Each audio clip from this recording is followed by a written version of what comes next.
Very good afternoon, ladies and gentlemen and distinguished guests. Welcome to our Securing Our Digital Economy with Quantum Safe Networks event. We are very thrilled to have all of you here with us today as we embark on a transformative journey into the world of quantum safe networks and the cutting-edge realm of quantum safe technologies.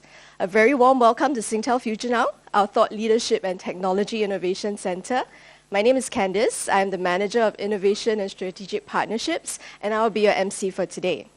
Today, we explore quantum-safe technologies like quantum key distribution and post-quantum cryptography, empowering enterprises to protect their communications and extending quantum-safe security to new applications like identity, mobility, and authentication services.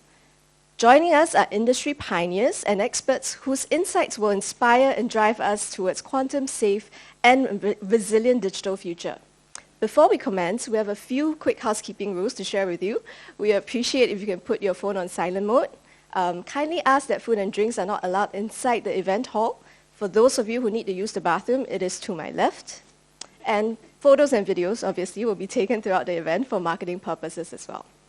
On the agenda for today, we'll have Mr. Lim Seng Kong, Managing Director of Singtel Enterprise Business, do a warm welcome. Next, we will delve into the fascinating realm of quantum-safe technologies with enlightening insights from both Dennis and Jean-Robert. Their presentations will be followed by the demonstration showcasing the ease of cracking encryption, followed by the potential of quantum key distribution and how this can enhance the security of communications. Last, we have a thought-provoking panel discussion, carefully curated to explore the numerous benefits of quantum-safe solutions. Join our distinguished guests as they shed light on this cutting-edge technology and its impact on the future. We also have a final and delightful networking session at the end of the day, so please do join us for light refreshments at the end. To kickstart our program, we'll have Mr. Lim Seng Kong, Managing Director of Singtel Enterprise Business, to do the welcome and opening address for this session. Please join me in giving a warm welcome to Mr. Lim Seng Kong. Seng Kong, please. Thank you, and a very good afternoon, ladies and gentlemen. I think first off, a big thank you for making time, amidst your very busy schedule to join us this afternoon. I think, when I look around, in the audience, there are many friends, or even ex-colleagues, for a long time. So many of us are actually have been in technology for a long time. And as I reflect on technology scene, landscape, you will probably agree with me that there's only one thing that's consistent. Technology gets more and more exciting. Right? Today, talk of the town, generative AI, ChatGPT, can use or not, okay? And then you have, of course, all the other things that are, you have generative AI, you have things like, metaverse. Is it going to succeed? Is it not? And then you have digitalization, where we started, many of us started quite some time back. And now if we look at it, we realize it's only at the tip of the iceberg with a long way to go. So while we are very excited about all this, what I call tangible technology, okay, I would like to just take a step back and remind everyone, okay, and hopefully justifying our business that infrastructure, the ability of infrastructure to support this technology is very important. Infrastructure can be a showstopper, if it is not up to it. So this afternoon, we are going to talk about quantum safe security. And many of you may be thinking, okay, quantum computing is up and coming, okay, but I think there's some way to go, right? It's still expensive, it's not widely available. So, are we too early? My sense is this, okay, quantum safe technology, in fact, must come before quantum computing is available. Why so? Okay, you may say, but if that's not available, why do you need to make it quantum safe and all that?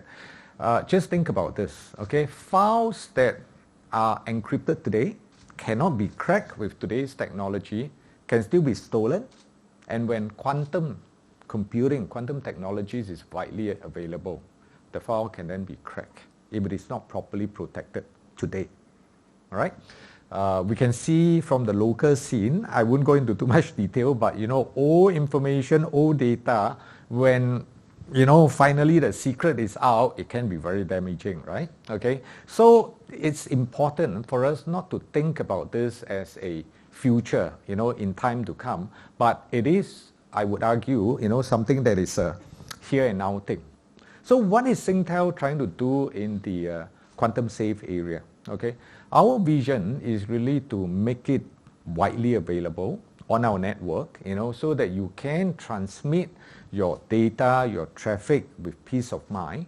And besides being widely available, of course, make it very easy to use. Okay, sometime back we have submitted a proposal to IMDA to build a quantum safe network. And I think more importantly, starting with just point-to-point, but eventually putting it on a multi-point network, which is going to be a lot easier to use and manage, and eventually to even bring it cross-border on our international network. So I think, with this, we have partnered with IDQ, okay, a Swiss company. Okay, you will be surprised. I'm surprised when we were looking around for partners and all that. We come across IDQ and we are like, who is IDQ? The first thing that impressed me, on my earlier point about we are not too early for quantum safe technology. Believe it or not, IDQ has been around for more than 20 years. Okay, they started in the early 2000s dabbling in this area. So very experienced partner with, not only a long history, but great experience in implementing this on big networks across different countries. So we are very, very privileged to be able to partner with them. So I think enough said, as they say, the test of the pudding is in the eating, right? So this afternoon we will be, doing some discussion. Hopefully we can share some ideas in this field. We will be showing a demo, and I think most importantly, we have a very esteemed panel, industry luminaries, practitioners, with us this afternoon as a panelist. We have Dr. Charles Lim from JP Morgan. We also have Dr. Ong Chen Hui from IMDA, of course, our partner from IDQ, as well as our own Singtel expert in the panel to share ideas and hopefully have a very good two-way discussion with all of you. So with that, I wish you a wonderful afternoon. Thank you very much. Yeah. Thank you, Seng Kong. Without further ado, let's welcome Dennis, Director, Enterprise and Specialist Architects, for the next segment. He'll be doing an overview and introduction to quantum safe networks. Dennis, please. Thank you. Thanks, Candice. Good afternoon. My name is Dennis, and today I'll be taking you through this journey of how we can secure our digital economy with quantum safe networks. And, I was thinking about the content and how do I bring this across, right, when there's still nothing yet in front of our eyes. So without ado, let me just share in terms of how I intend to explain this. So imagine a car, right? What is the most important thing in a car? I would say it's the engine. And just like an engine, right, is the key component in the car. It works with your brakes, it works with your wheels, your drive shaft, providing power for the car to move. Cryptography is the main driving force for cybersecurity because it works with your firewall, it works with your antivirus, it works with your network access control, right, to secure your network, to secure your application and data. So what happens if the engine fails? The car cannot move, right? Similarly, if cryptography fails, then our entire security defenses, whatever that we build and stack on top of it, will all start to crumble. And that is why cryptography is very key and important. And just like this message says, right, it transformed today clear text into ciphertext to protect and safeguard our data. So today we use cryptography in all of our applications, right, in all of our networks. And these are the common types of cryptography, starting with symmetric cryptography that we use for data encryptions. There's hash functions where we can transform data so that it cannot be altered without any detection, which is good for signatures, fingerprints. And of course, we have what we call the public key cryptography, that we use it basically everywhere in all our applications. So while in cryptography, selecting the encryption algorithm is very important, right? As you remember, in the past, we used DES, data encryption standards, and how we transit into AES, for example, advanced encryption standards. The key that we use is equally important, if not even more so, right?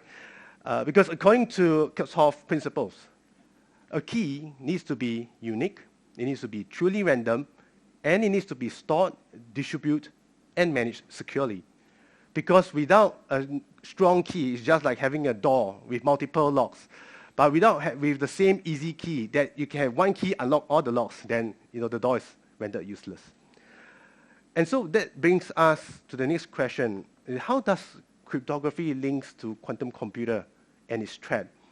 And to do that, I will need to share the fundamentals of quantum computing. So we all know what is classical computers. So in classical computers, we typically deal with the bits 0 and 1, right? So if you look at that maze over there, this is basically how a classical computer will work. It processes data in a very sequential method. To a certain point, it makes a decision and carries on to that point, and it makes another decision to another point, so on and so forth.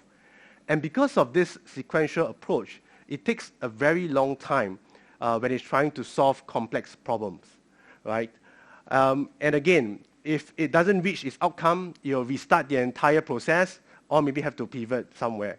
That's why classical computing is not good for solving complex problems like simulations, modeling, right? This kind of use cases. Next, we have quantum computers. Quantum computers use this term called qubits. You may have read about it, heard about it. So what exactly is qubits? To explain in a very layman term, qubits is basically the ability for a bit to be at either 0 or 1, or 0 and 1 at the same time. And we call this the coherent superposition of quantum states. A bit cheap, but let me explain with this maze, okay? So hopefully you're still with me. So if you look at this maze, right, essentially what it does is that quantum computer is able to explore various paths at the same time, even though the path may interfere with each other, right? And that is how it's able to solve complex problems. It is not about having more computing, more CPU, more memory. It's not so much about that. But fundamentally, the way it computes data is different. So I'd like to share about this movie, Next, N-E-X-T. It's by Nicolas Cage. If you go on Netflix, you can catch this movie. Please see if you have not. I like this particular scene where Nicolas Cage was at the end, trying to rescue, his partner, the beautiful girl. And then there's bombs all around. So he splits himself into multiple instances, right, trying to navigate the field. So quantum computer is similar in this approach, where it's able to navigate different paths, different scenarios, all at the same time. And that is why you always heard about articles and reports saying that, to solve this medical or to solve this problem, you need 20 years, 30 years for a classical computer. But then for a quantum computer, you can do it in a couple of hours or days. So basically, this is the main difference, right? And with that, I'd like to collect your certificate of your PhD from me later, okay? Okay, but it's not so easy, right? But then again, quantum computer fundamentally changes the way we process data, and this will be the next technological shift that we will experience in the industry. And it's not just from me, right? It's from the industry. If you look at the articles, today we have tech companies like Google, Azure, Alibaba, and of course IBM. They are all racing to be the number one in the quantum space. And of course, there are good points for doing that, because with this capability, right, they are then able to develop their solutions, they are able to sell to their customers. And it's not just the tech companies, but also the countries, like nations, like US, Europe, and particularly in China. There's been a very big drive into quantum computers. And so you may ask yourself, why is this race in terms of quantum supremacy? Because there are a lot of opportunities in terms of quantum computers. You can use it to discover new medicine, new materials for buildings. It can also help to optimize current processes, streamline your digitalization, and in fact, it can also work very well in simulations with AI, with ML, to create modelings, right, that can help to address all these complex scenarios. But like a coin, there is two sides of it, right, the good and the bad. And the bad of it is because it is able to factor large key strings. So let me break it down in simpler terms. With the right algorithm, Shor algorithm in particular, an attacker can capture your encrypted traffic, and because of the public key cryptography, I will know your public key. So with the encrypted traffic and the public key, I can use the algorithm with quantum computer to discover the private key. And that is why the public key cryptography today are at adverse risk, because with this algorithm that is already available, and with quantum computer with the right qubits, amount of qubits, our existing security measures like our RSA, which we use in all our applications, are susceptible to this risk. In fact, earlier, I think it was earlier this year, there was a report by China. They claimed to have broke RSA. I can't remember, with of course a smaller key string. While that report is yet to be validated by the global community, I would say it's not a matter of if, right? It's a matter of when it will happen. So the systems that we have at risk today are those systems that consist of data, critical information that impact all of our daily life, right? It could be our medical records, it could be our financial records, when we are doing transactions. It could also be intellectual property, right? So when we talk about manufacturing, when we talk about building critical infrastructures, all our blueprints, our designs, our plans, we don't want that to fall into the hands of the attacker. And this data typically takes, have a very long shelf life, right, for confidentiality. And of course, other areas such as your digital contracts, where you have your signatures, can be easily broken and spoofed. And of course, communication that includes your emails, your files, your text messages, all this information can be at risk when quantum computers become available. So the next question you may have in your mind is, so when do we need to start to act? I think earlier on, Seng alluded that even though it's not available now, we need to act now. So there was a similar event that was done like this, where there was a poll, to all the audience, each giving, I don't have that poll here today, but you can do your own poll mentally of when you think quantum computers will be available. 1 to 3 years, 3 to 5 years, or maybe even 10 years. So the common consensus in the event was about 4 to 5 years. So using that as a yardstick, right? Then the question is, when do we need to start to implement quantum safe security? Because if we do it, for example, in 2025, we may be secure after that, but what about the data that is not secured by quantum safe technologies? And if these data are important, they are like your financial records that you need to keep 7 years, for example, or maybe a building blueprint that will not change for the next 20 years. You don't want an attacker to know where are all your nooks and crannies, right? So that's why it's important for us to pay attention right now and to be future-proof in terms of our network and environment to meet this risk. So how do we do the future-proofing of our network? And it is with a quantum-safe network. So you may have heard about the news article, the announcement from IMDA, and some of us may have this question, what exactly is a quantum-safe network? So this is our definition of the quantum-safe network, right? It comprises of multiple components, starting from what we call the quantum random number generator. So the quantum random number generator provides the entropy, which is like the key, that's truly random, that can be used for encryption. It works with the QKD, quantum key distribution, that allows two entities, Alice and Bob, which you will hear this term throughout the event, Alice and Bob, of how they can establish keys with the use of photons, light. And of course, you have post-quantum cryptography, which is essentially the encryption algorithm that is quantum resistant, right? That can be used to do your data encryption. And of course, you have the existing symmetric and hash-based function encryption that today are still considered relatively safe and secure for quantum use. Again, this suite of solutions under the entire quantum safe networks don't work by itself. It is able to integrate to existing network and data environment that an organization have. It can work with your IP network. It can work with your SD-WAN, your optical networks. Maybe in future, it can also work with internet. There's nothing stopping it, right? And protecting the data, the key data that we need to secure in our environment, right? I mentioned about that in terms of medical, infrastructure, financial, and even personal data for the man on the street. So this is our view of the quantum safe network. So if you Google online, right, quantum safe network, quantum network, quantum security, you will hear commonly of these two terms, quantum key distribution and post-quantum cryptography. And there's a big debate, right? You will hear some companies just talk about quantum safe network, you will hear about some companies just talk about quantum key distribution. Some companies just talk about post-quantum cryptography. So our view is that the two technologies work hand in hand together, right? They complement each other rather than compete with each other because they fundamentally serve different functions. For QKD, it covers the key. From QING, it covers the distribution, the storage, and the management of keys. PQC, post-quantum cryptography, covers the encryption algorithm.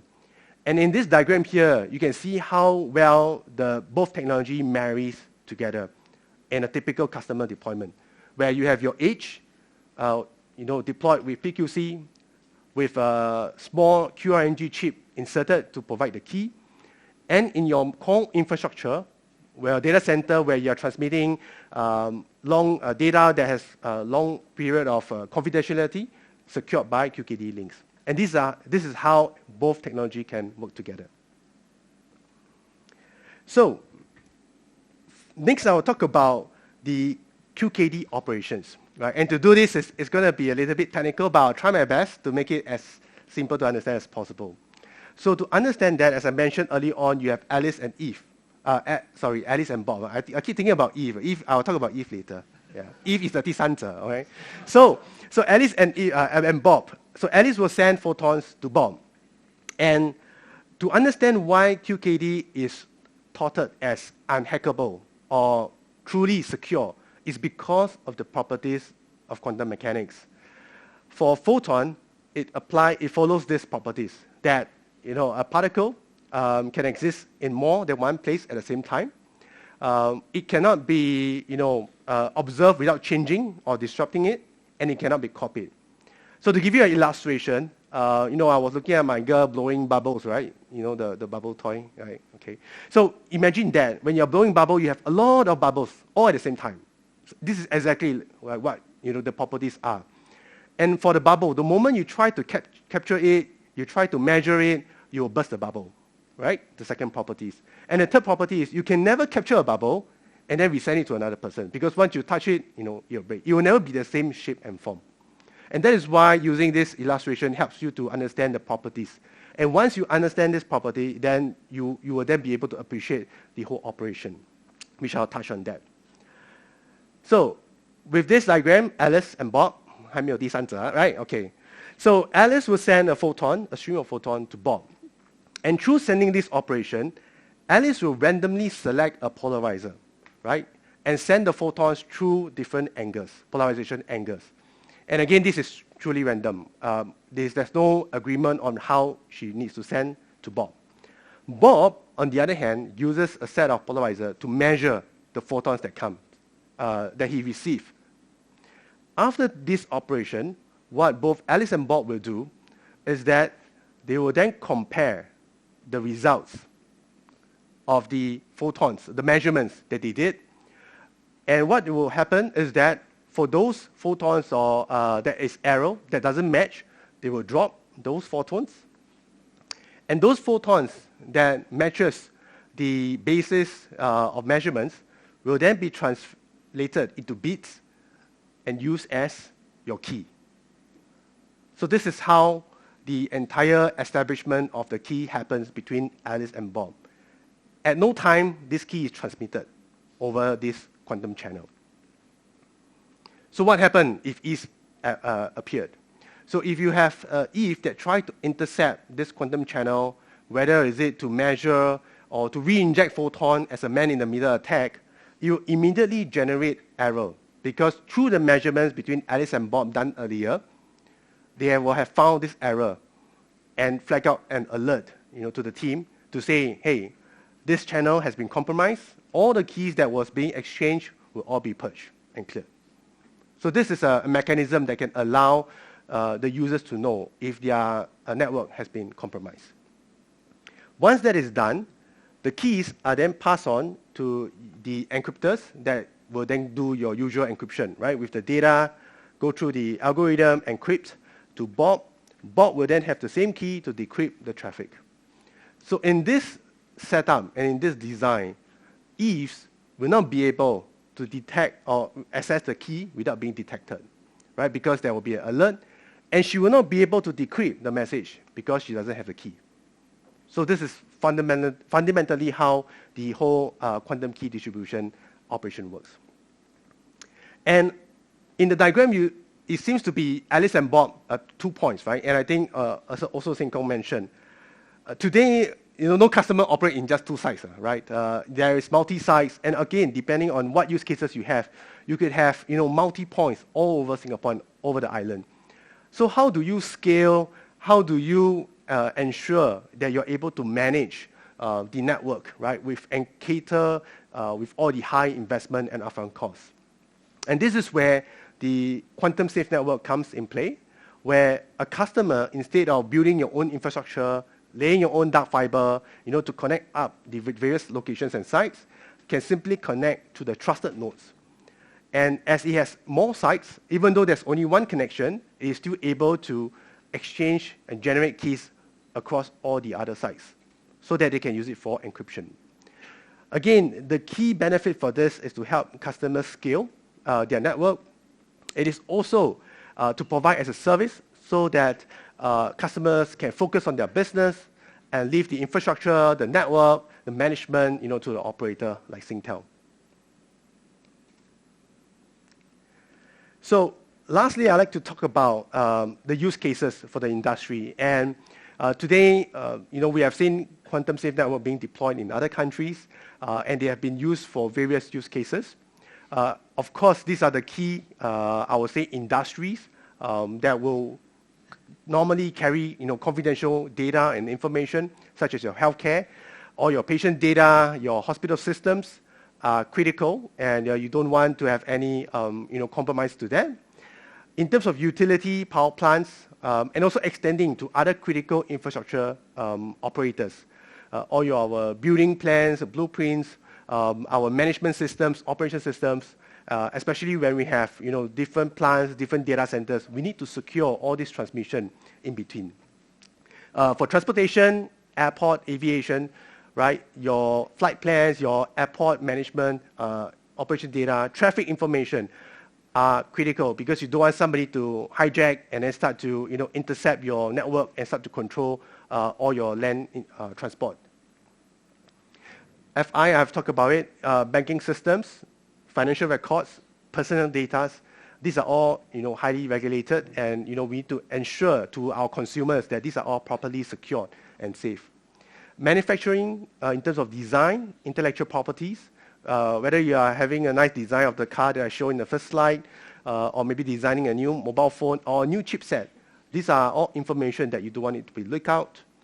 And lastly, in public safety, how we can use it to secure communications so that it will not be intercepted when we are having a national crisis, for example, or when there's a major incident in Singapore, followed by protecting things like our surveillance data because of security.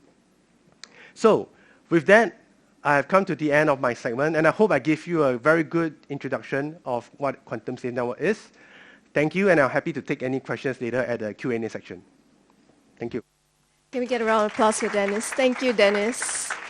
I hope you guys now have a better understanding of quantum safe networks and how they will greatly enhance our data network protection. You can collect your PhD from Dennis later. Also, for the next segment, we'd like to invite Jean-Robert Morax, who's the product manager of Quantique, and he will be bringing us through an introduction of quantum cryptography and deployments in the real world. Jean-Robert, please. Thank you very much for the introduction. So I'm happy to be in front of you today and partnering with Singtel to work on this new quantum safe network future deployments. But let's start maybe with a bit of history, because many of you don't know Quantique. So where did we start? So at the origin, in 1984, the first quantum protocol theory was defined for BB84. And then for a certain period of time, nothing happened. And in Geneva, 4 physicists decide to bring to life this theory of quantum key distribution solution. However, so they started in 2000. However, at this time, the technology was not ready to do that. Okay, so they had to start from scratch. The first things they developed, and we'll see after, is single photon detectors. Then, that was the main revenue of the company. Then they did the quantum random number generator. And finally, in 2007, we had the first production deployment of QKD. It was used to secure the voting in Switzerland. Actually, it was for the canton of Geneva. That was the first deployment. And from there, we go on, and we develop several generations. I will go to the slide to the other use cases. And today, we are at the 4th generation of QKD. Today, the company still has 2 divisions. So one is on the single photon system, which is creates a low sensing system for single photon and a high resolution timing software to use this single photon detector. This is aimed for research and development, like for quantum computer or different research field. We are the leader in this market since 20 years and still keeping the track on that. To give you a bit an idea, it represents about 1/3 of the revenue of the company, so it's still something very important for us. Then there's a quantum-safe security solution, and as discussed before, it encompasses 2 aspects. One is quantum random number generation, and another one is quantum key distribution. If we start with the first one, so quantum key distribution, today I present you the 4th generation of the product. It's composed of 2 products. One is a sub-6G for short distance, go to up to 60, 90 kilometers, and the Clavi-6G for longer distance, which go between 120 and 150 kilometers. What we have focused to develop on this product is to be easy to deploy in live telco environments. What I mean by that is, of course, in it, between the 2 products, the technology, the quantum technology is different. However, from an operator point of view, it's the same platform, same interface, same configurations. It's very easy to deploy. Also, we are the leader in the market on that. We have the smallest footprint to deploy. And also we are, let's say, one of the best to produce in volume with the right quality for live deployment. But this is not sufficient to build a quantum network. The next part you need, and that was also already pitched by Dennis, is the quantum key management layer. Because in fact, QKD is using fiber optics, so you need a direct link. So this is a QKD, so this will be the sub-6G or Clavi-6G you see there. And then you need to link them to build the entire network. And for that, Quantique had developed a product that is called Clarion KX that allows to exchange key along long distance. Now, this layer is very important to build the network. And our focus at Quantique is to use as many standard approach as possible to be interoperable and to facilitate the deployments. Because we don't want to be the only player. The more there is player in the field, the more higher is the likelihood to have large deployment going live. So far, on our side, we have created a large ecosystem of partners to facilitate the deployment. And for instance, so this is the encryption layer. We are already integrated with Fortinet, Cisco, Nokia, Ciena, Thales, Juniper, Adva, Hitachi, and there is the last one are from Korea, Wurinet and XN System. There's also other partners that are not yet listed here, but we are already working on integrating. But that said, I will roll back to QNG. Because as Dennis said, if you don't have a good key, you have nothing. You can build the best safe of the world. If you have a key of the 15th century, there's no point to have this big safe. So we did focus also to develop the QNG. The first version was a big bulky device, and now the latest version is a very small chipset. So today we have this already integrated in some Samsung phone, the Quantum phone. It's also integrated on several systems like DocuSign and also some encryptor. For smartphone, for instance, it is used, and this is for Korea market, it is used for many of the security applications such as identification, mobile payments, crypto wallet, and you name it. Now, you will ask me, but does that really exist? Is it used in the live world? So today I can tell you that yes, it does exist, and we have already some really large customers. So for instance, if I cover different use cases, like in Canada, we have Numana, where we have currently deploying, or we have already deployed a backbone.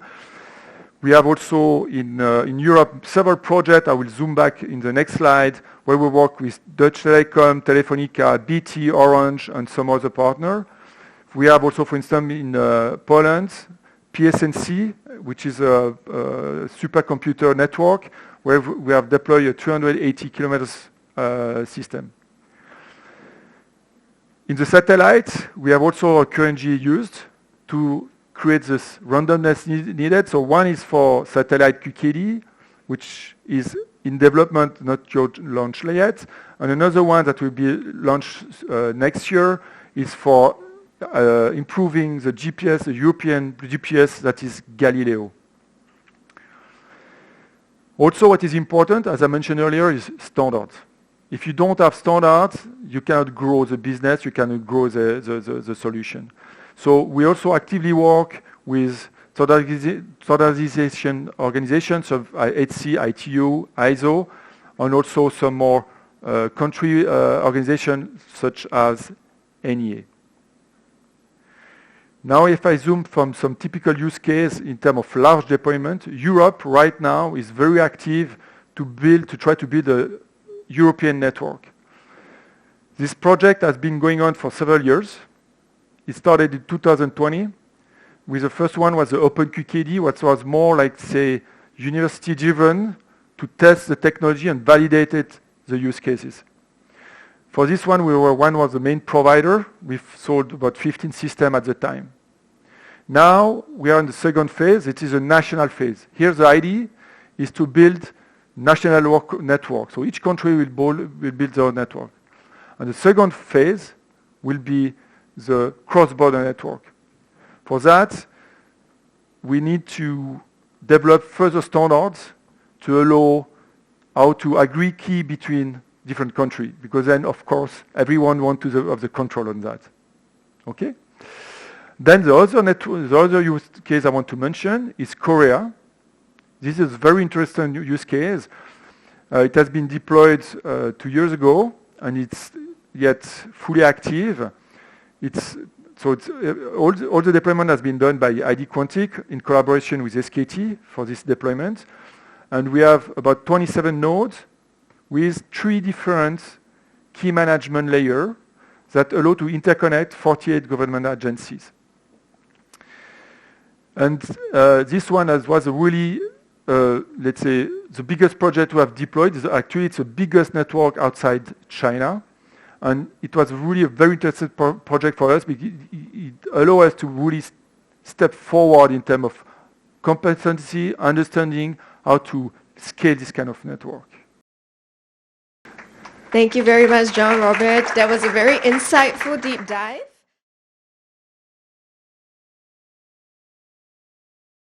For this next segment is an exciting panel discussion delving into the benefits of quantum-safe network adoption here in Singapore.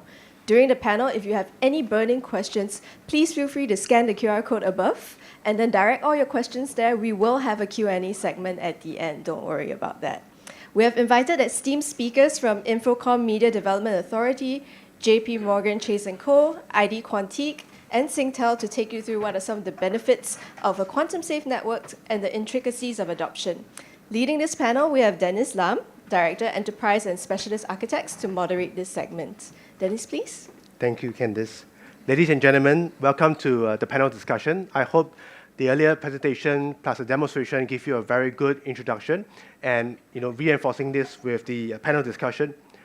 With the rise of digital economy, data becomes the most critical asset to an organization. And earlier on, we heard of how quantum-safe network can provide confidence to the market, build trust among organizations and to the consumer.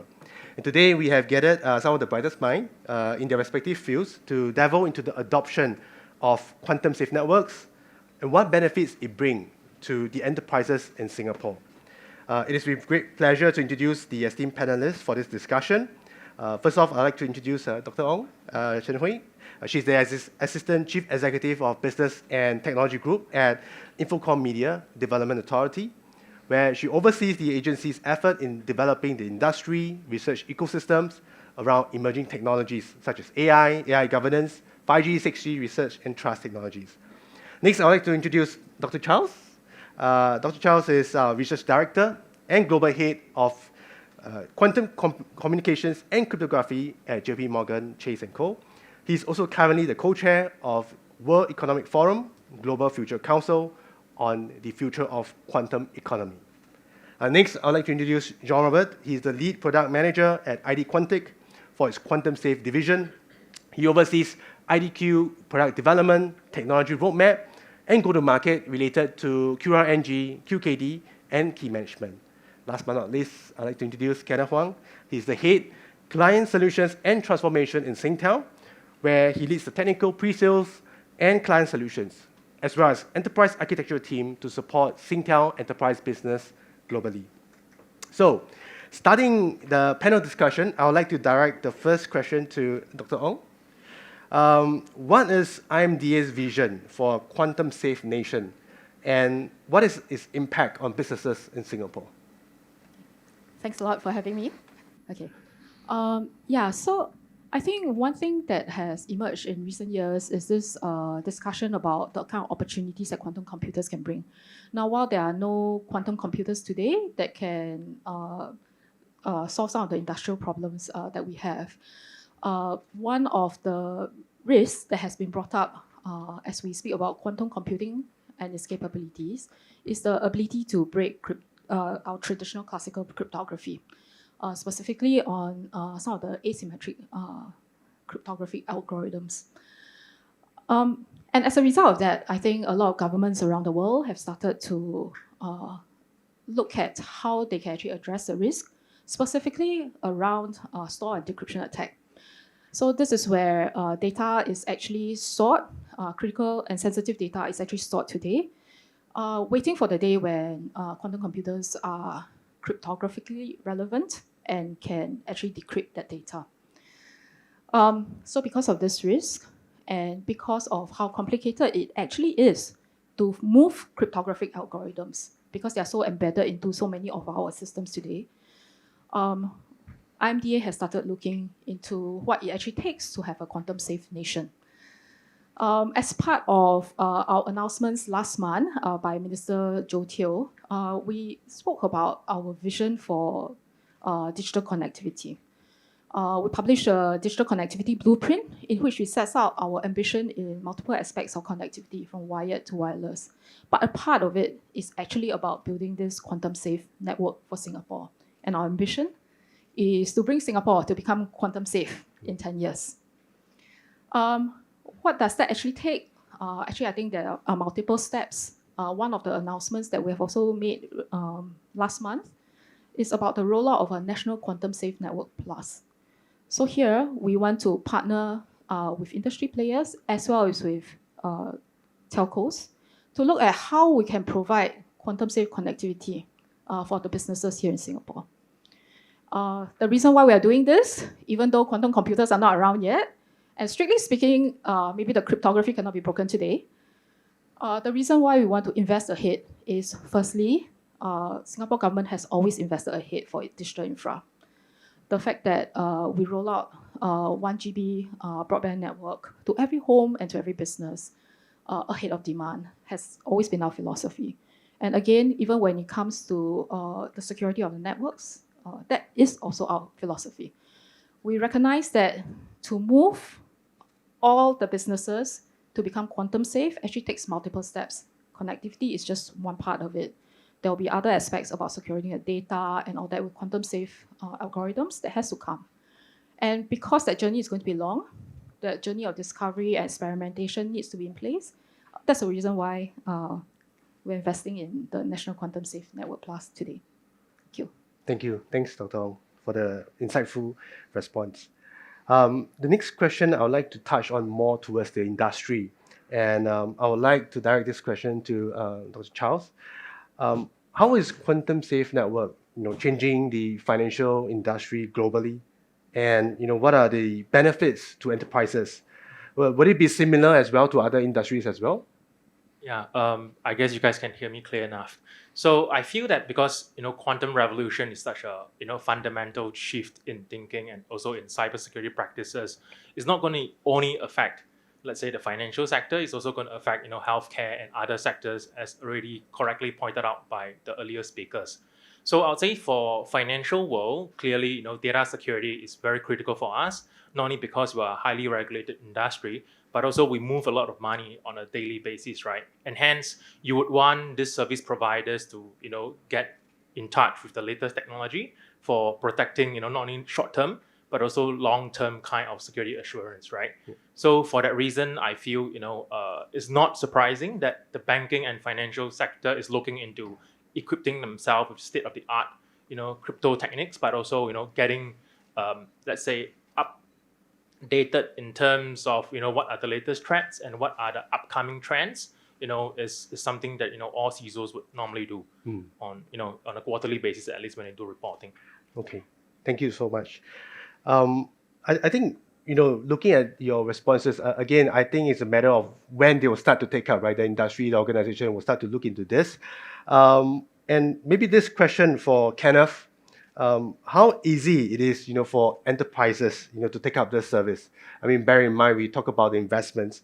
And the next question will be also, today organization has already invested in their current networks, their current, ecosystems. Will it be, too intrusive, or, how easy it is, for them to integrate? Thanks, Dennis, for the question. You can hear me, right? Okay, so one of the big questions out there is this going to change everything that I have in my infrastructure and data center? How easy to adopt this? This question has multiple portions. And I think if you have followed through the presentations and the demos, you would realize that quantum key distribution or quantum safe networks is based out of the fundamentals of photons or single photons being sent down a fiber optic line. And you have saw a very familiar Alice and Bob nomenclature that's used all the time. If you start to take your own institution, your own agency, or your own network diagram, and you try to place Alice and Bob's in your diagram, you would realize that it can get rather hairy, right? It can get rather tricky. Now, of course, if your organization does have the money to invest ahead and to build this network, it's not technically impossible. It can be done, right? Today, as you can already see, Jean-Robert has presented some case studies around the world. They've actually created very complicated architectures in the quantum safe networks, like in Korea and Europe, where you can see the evolution of trusted nodes appear. Not every customer can afford that themselves. It can be very expensive, especially when it comes to trenching and owning fiber optics. So that's where I think the industry has to work together. And why does Singtel, want to play a role in this? Off the cuff, when you guys were watching the exciting demo, I was talking to Dr. Ong as well as Dr. Charles, is that this is important that we work together because in big nations with a lot of money, they can do things right with scale. In Singapore, we need an ecosystem to succeed. Governmental players, commercial players, and even folks like a service provider like Singtel has to play a role. We can bring down the cost of deploying the network by simply implementing trusted nodes, secure trusted nodes for the industry. Of course, this is a new concept, and this is something that we are working together in application with IMDA to see whether we can bring this concept to fruition, right? And I think this is very exciting because first we bring the accessibility of quantum safe technologies to commercial enterprises, to agencies at a much lower cost. But I think the most important is that we bring the whole nation to a different level in security. Now, the next question which Dennis asked is, so what happens to my infra? If I use, my favorite Sienna, my Nokia, my Palo Alto firewalls, my checkpoint firewalls, my routers, my switches, do I need to change them all away? The good news is that you have also heard from John Robert that IDQ and of course other players in the market are trying to go for open standards. So one of the emerging standards is from ETSI, but IMDA has also been working on creating national standards, and we are actually collaborating to try to get that standards implemented as well. And that's very important because without standards, it becomes proprietary, and proprietary means you won't deploy it. So with open standards, it will help to bring the integration to existing devices, existing cybersecurity appliances in a much easier fashion. So what I want you to kind of understand is that there will be an evolution where you will start to integrate, but some of the devices, possibly because they are a bit aged, they may need to be upgraded in firmware or may need to be refreshed. But there will come a state where most of the cybersecurity vendors will be certified or integratable to QKD devices. That day will come, and already IDQ has got quite a very good range of integration, and that actually means that you don't really have to throw away what you have today, and we can start to integrate. Now, some of you I saw were taking pictures of what logos you saw there. Don't let that be the gospel truth. If you do have a use case and you find that the logo of a security vendor or a network device is not there, talk to us. Let us work out something and see whether we can do a trial for integration, because open standards is easy, right? So if you have a brand that's not there, let's talk. I think it's something that we can talk about and try to do integration. Thank you. Thanks, Kenneth. Very insightful. Next question I'd like to pose to Dr. Ong is that earlier on, John Robert shared about some of the initiative that's being done in Europe, in Korea. Maybe just a question, right, from government authority perspective. How do other countries, adopt the rollout of quantum safe network as compared to the Singapore approach? Is there any learnings that we can learn or take away from those countries? Yeah, so if we talk about some of the other countries in the world, I think what has been mentioned is like South Korea as well as EU, who is fairly active in rolling out quantum safe networks. So South Korea, for example, started with all their government offices linking up 48 different locations across 800 kilometers of fiber.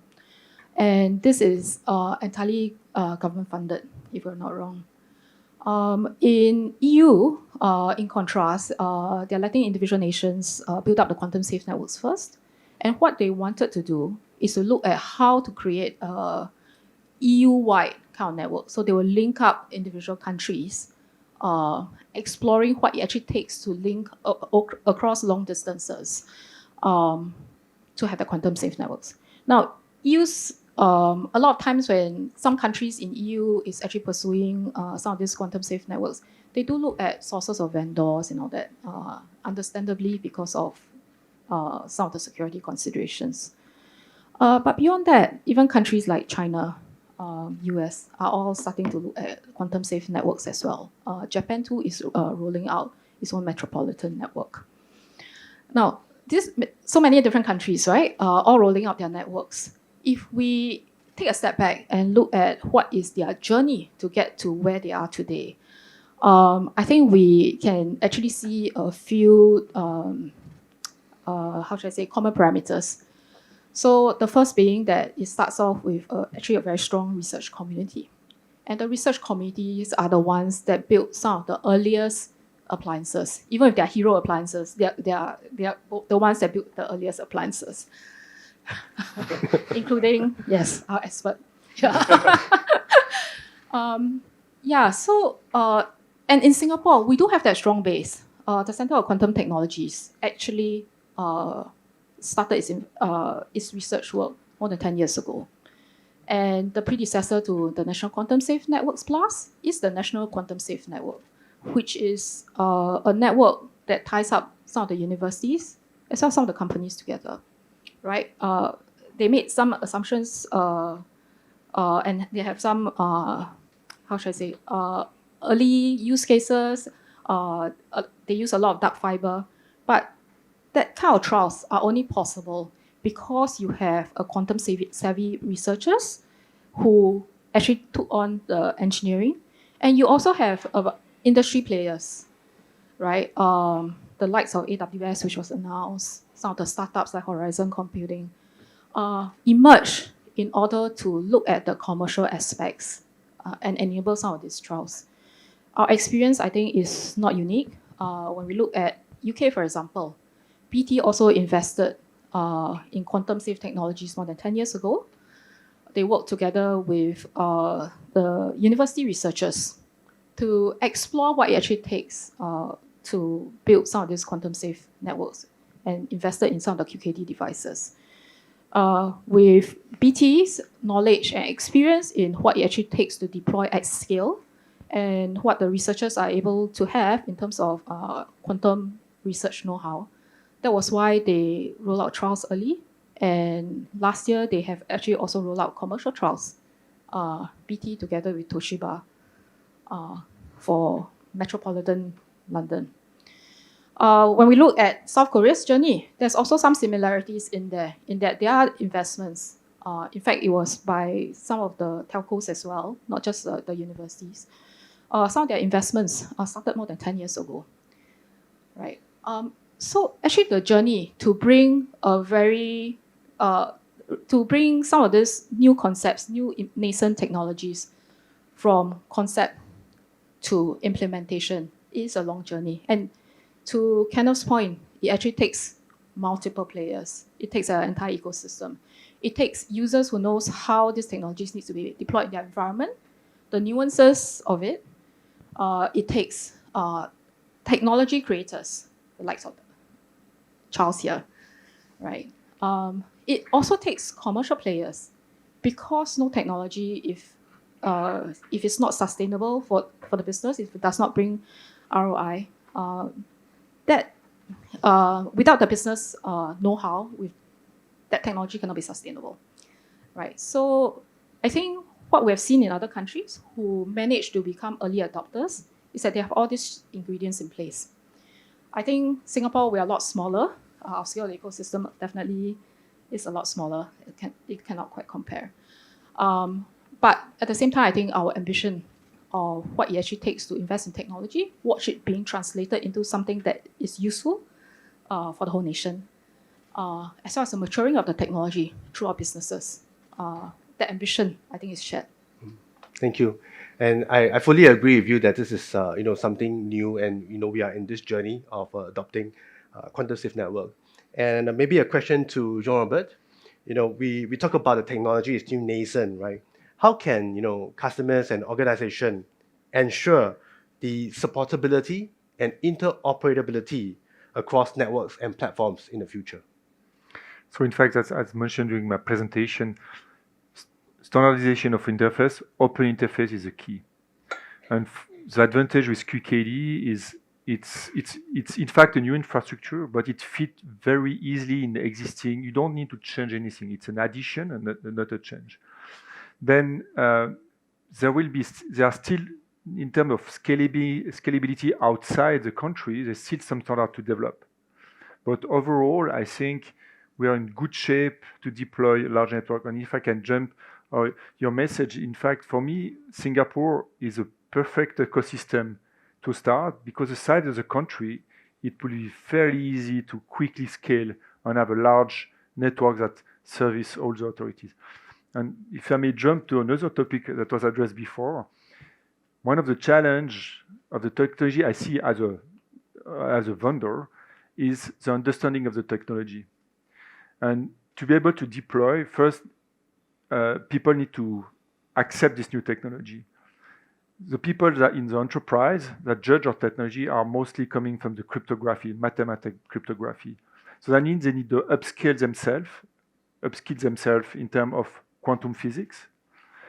Also, in terms of government, they need to upscale. And to be honest, for me, I've been very amazed over the last years. I've discussed and interact with Singapore.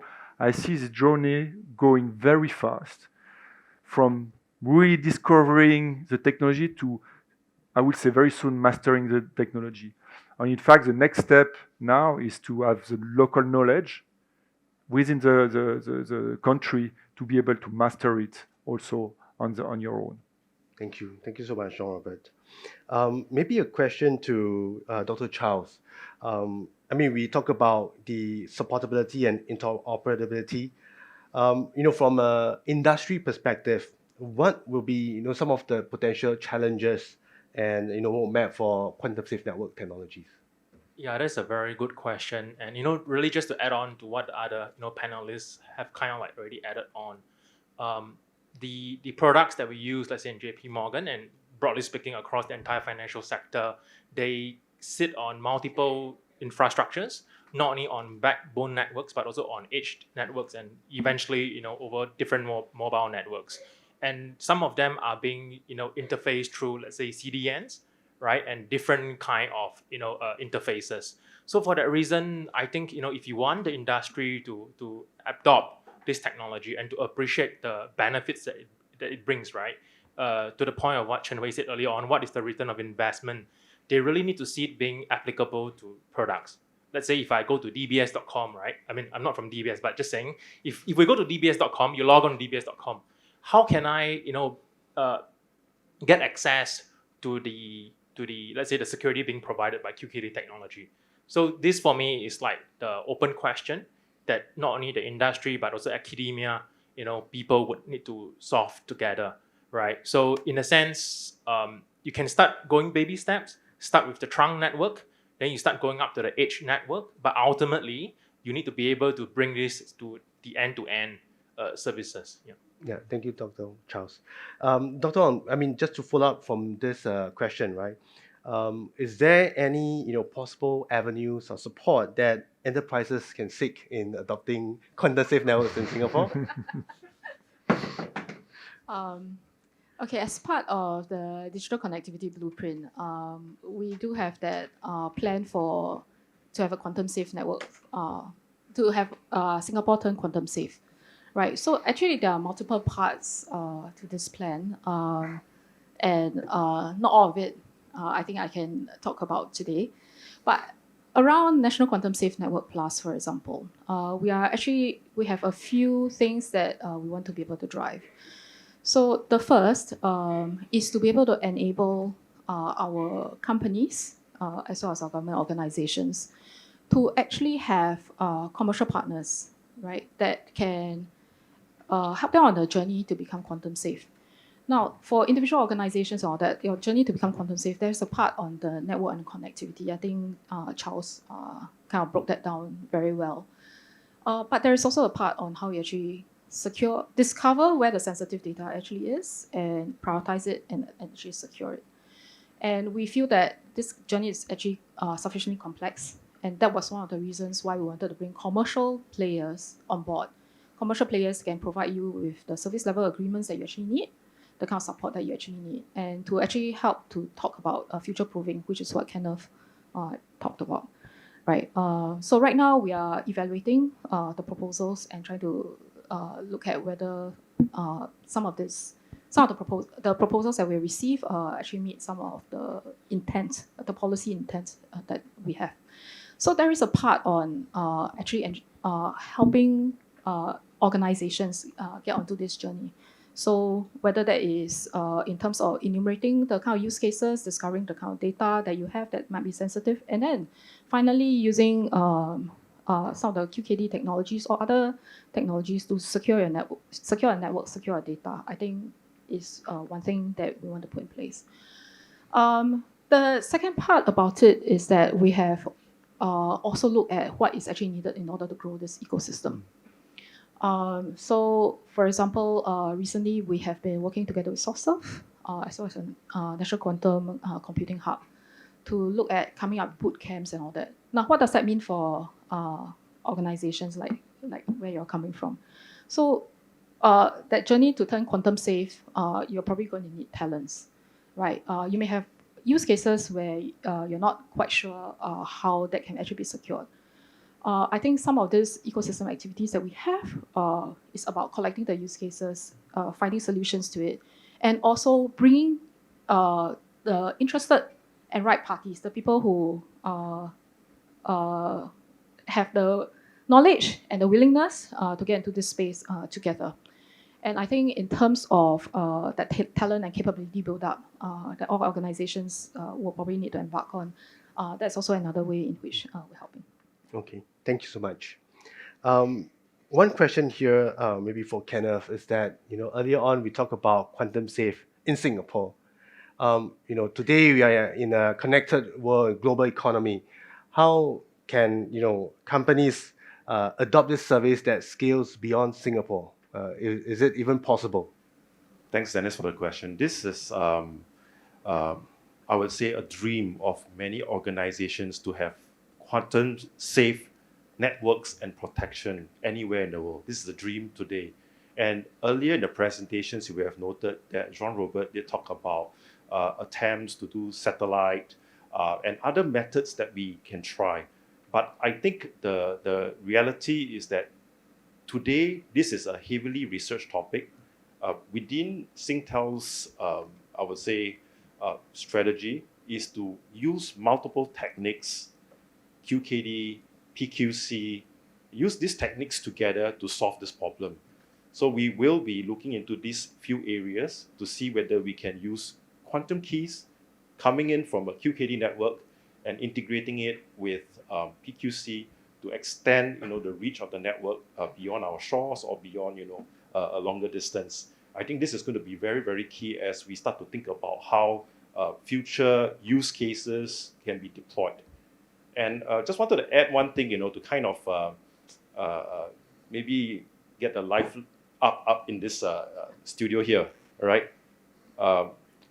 When I first came across quantum computers and I read about it, and when I started to look at quantum safe networks, in my head, something was a showstopper. As many of you would have known that you have been in the technology industry for a long time, you understand everything from ones and zeros, bytes, and so on, right? And you will say, is this going to end?